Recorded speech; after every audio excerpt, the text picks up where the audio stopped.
खबर आपको इस बीच बताएंगे हिमाचल से, जहां पर सुक्खू सरकार का फरमान, सरकारी नौकरी के खाली पद समाप्त होंगे। 2 साल से ज्यादा खाली पड़े हुए पद खत्म होंगे। हिमाचल में हजारों नौकरियां खत्म होंगी। करीब 50,000 से ज्यादा पद खाली हैं। 1 लाख नौकरियां देने का वादा किया था। तो देखिए, ये बड़ी जानकारी निकलकर सामने आ रही है हिमाचल प्रदेश से, जहां पर सुक्खू सरकार ने फरमान सुना दिया है कि ऐसे जो भी सरकारी पद हैं जो कि 2 साल या उससे ज्यादा समय से खाली हैं, ऐसे खाली पड़े हुए पदों को खत्म किया जाएगा। मेरे समय में जब से मैं मुख्यमंत्री बना हूं, तकरीबन 19,103 पोस्टें भरी जा रही है। एजुकेशन, जिसमें 5,861 पोस्टें सैंक्शन की गई है, बैच वाइज भरी गई है। बाकी आपका जो है वो इंटरव्यू के जो टेस्ट के थ्रू भरनी है। हेल्थ में कभी इतनी पोस्टें नहीं मिली थी। डॉक्टर पेशेंट के रेशियो को बराबर किया जा रहा है। 2679 पोस्टें भरी जा रही है। होम में, जिसमें अभी पुलिस के 1200 पोस्टें, 1924 पोस्टें भरी जा रही है। फॉरेस्ट में 2162 का तो अभी फैसला किया वन मित्र का, 2266 पोस्टें भरी जा रही है। जल शक्ति में 4,786 पोस्टें, 4,486 पोस्टें, जिसमें से 3,000 पोस्टें मेरे ख्याल भर चुकी गई है।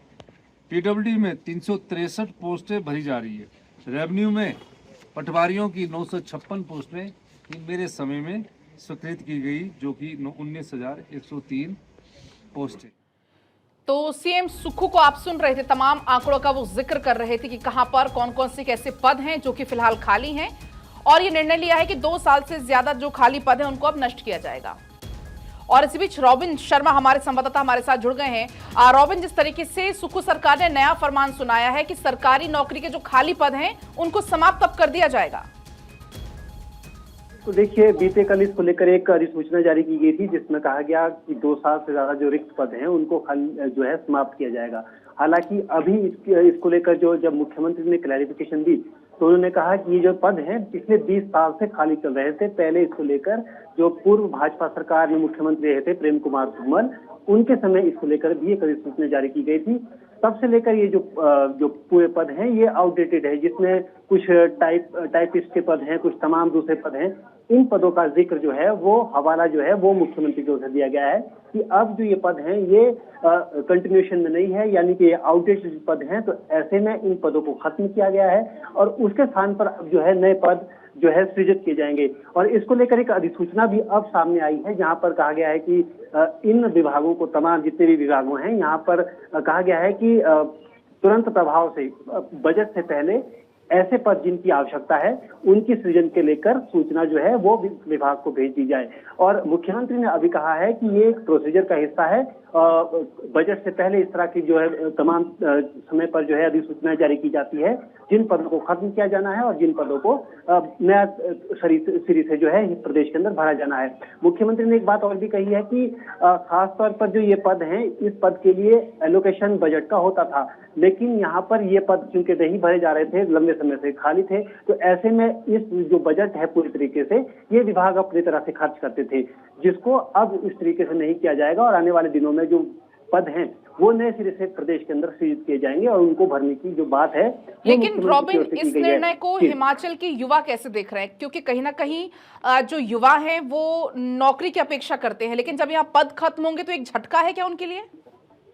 जी बिल्कुल, देखिए, हिमाचल प्रदेश में ये जो स्थिति है ये वर्तमान सरकार के समय भी हो या इससे पहले की सरकार को समय हो, लगातार इस तरह की यहाँ पर जो है स्थितियां बनी रही है।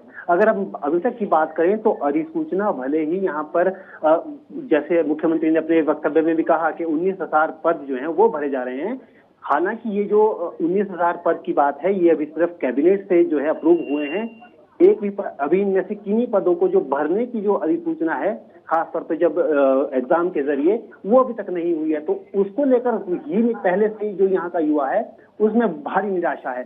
और अब क्योंकि ये जो पद खत्म करने की बात है, लेकिन ये देखना दिलचस्प होगा क्योंकि जितने पद खत्म किए जाने की बात सामने आ रही है, क्या उतने ही पद यहाँ पर जो नए हैं वो सृजित किए जाएंगे, ये भी देखने वाली बात होगी। और ऐसे में क्या जो कोटा है युवाओं के लिए रोजगार भरने का प्रदेश सरकार के अंदर, वो घटेगा, ये भी आने वाले दिनों में साफ होगा। तो खासतौर पर युवा इस बात से लेकर पहले से हताश हैं कि प्रदेश में जो कैबिनेट से पद सृजित हो रहे हैं उनको नहीं भरा जा रहा है। तो ऐसे में इस तरह की अधिसूचना कहीं ना कहीं युवाओं के लिए भी एक मुसीबत का सबब बनती जा रही है। और दूसरी ओर क्योंकि पहले इसको लेकर प्रदेश सरकार की एक सब कमेटी भी बनाई गई है जिसमें कहा गया था कि प्रदेश का जो फाइनेंशियल स्ट्रक्चर है उसको ठीक किया जाएगा और इसमें जो ऐसे अवांछित पद है जिनको अब इस्तेमाल में नहीं है उनको खत्म किया जाएगा। और इनका असर हमने बिजली बोर्ड में देखा। बिजली बोर्ड में कुछ इंजीनियर्स के और ड्राइवर्स के पद खत्म कर दिए गए, जिसको लेकर अब 28 तारीख को एक बड़ा धरना प्रदर्शन जो है बिजली बोर्ड के कर्मचारी कर रहे हैं। तो जो सुखू सरकार की जो मुसीबतें हैं वो भी खत्म होने का नाम नहीं ले रही है। और अब देखना होगा कि इस अधिसूचना का रॉबिन, लेकिन ऐसे में जो बेरोजगार हैं वो आंदोलन की चेतावनी दे रहे हैं और अगर उनकी तरफ से आंदोलन होता है तो स्थिति फिर खराब होगी। फिर जो युवा हैं वो सड़कों पर होंगे, नारेबाजी होगी जिस तरीके से। तो लेकिन क्या युवाओं को साधने के लिए उनसे बातचीत करने का भी प्रयास किया जाएगा कि नहीं हम कन्वर्ट कर रहे हैं या समाप्त नहीं कर रहे हैं, इस तरीके से कोई संदेश उन तक पहुंचाने की कोशिश? बिल्कुल, देखिए मुख्यमंत्री की ओर से यही संदेश देने की कोशिश की गई। आज जब उन्होंने प्रेस को संबोधित किया तो उनकी तरफ से यही प्रयास किया गया कि इन पदों को खत्म नहीं किया जा रहा बल्कि कन्वर्ट किया जा रहा है। लेकिन दिलचस्प बात यह है कि जितने पदों पर असर इस पूरी नोटिफिकेशन का पड़ रहा है, क्या उतने ही नए पद सृजित किए जाएंगे और क्या युवाओं को वो रोजगार मिल पाएगा? तो ये सभी बिल्कुल रॉबिन, ये देखना लाजमी होगा कि सरकार की तरफ से क्या कुछ कदम होता है और उस पर युवा कैसे रिएक्ट करते हैं। फिलहाल बहुत आपका शुक्रिया तमाम बातचीत के लिए।